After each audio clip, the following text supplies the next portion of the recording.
So it looks like it's finally happened. England have not lost out on a talent that has qualified for multiple nations, including England. Emmanuel FEYI-WABOSO, the powerhouse Exeter winger who's been sensational this year for Exeter. He has chosen England. He hasn't chosen Wales, as I thought he was going to do. It's quite interesting, quite funny actually.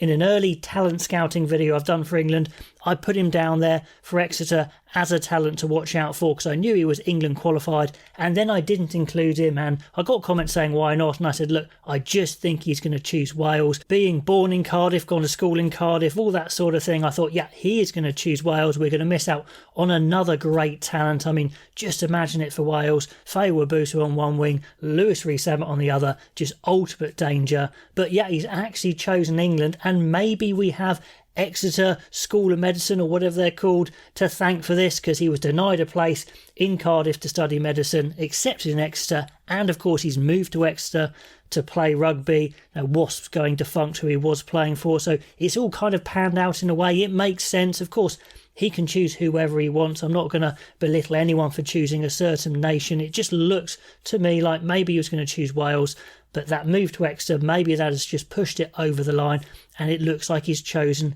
England. Now, players have been reticent about choosing England in the past, not least because England has a large group of players to choose from, so your place maybe isn't as secure as other nations.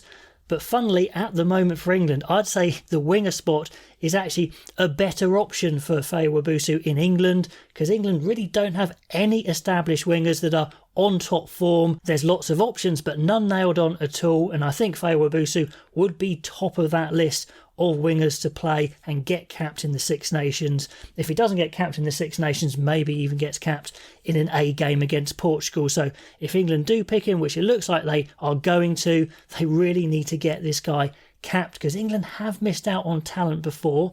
What I would say is FEYI-WABOSO for me is probably the biggest talent that has been close to going to a different nation, and England have actually got this one. So I'm really pleased as an England fan, and I just thought once bitten twice shy, it's not going to happen, and it looks like it is. I mean, let's take the cautionary tale of Samisa Rokondaguni, another winger who, Fijian born, probably would have loved to play for Fiji, did get picked for England very briefly and then dropped very hotly, and maybe you'd had more caps for Fiji. So that's kind of a cautionary tale of what can happen. We've lost out on centres as well. I've said we're really low on inside centres. Of course, we've had Owen Farrell doing a great job, a fly half playing inside centre, really tough. He's done great for England. Manu Tuolangi, as he's got older, has moved into 12, but of course he's not always fit. We could have really done with maybe both of Cam Redpath and Nick Tompkins. Ironically, Redpath was picked for England, but then got injured. The opportunity went, and then he got snapped up by Scotland, so he lost out there. Nick Tompkins, I think, would have played for England if he'd been picked. He was just looked over too many times, playing so well for Saracens. When Wales came calling, he's like, yep, I want to play international rugby. And he's grabbed it with both hands and is a mainstay of their centre partnership so far, although he'll have a lot of competition from youngsters like Mason Grady coming up. But I think he may well have got lots of England caps if England said, yeah, we want a specialist 12. We're looking for 12s at the moment, and I don't think we've got many specialists. Certainly we've got a few options, but nothing established. And then other players like Tommy Raphael maybe could have chosen England. You don't know if England had done something differently, if players would have chosen them over other countries. You never know. But England have, it seems, missed out on a lot of players. Please let me know which players you think England missed out on that they should have picked, because sometimes it's very 50-50. Sometimes it's a big talent being missed out on.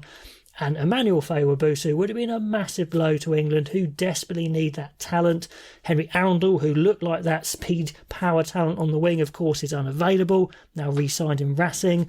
Yeah, and England need that attacking potential. They need to be able to break the gain line, score the tries. He looks like he fits the bill. If he's picked for England, I'd be amazed if he didn't get capped as long as he stays fit. And I, for one, am very excited. So let me know what you think about that. FEYI-WABOSO signing for England, if you like, choosing England. It looks 99% like that is going to be the case. All those comments below, and I'll catch you next time.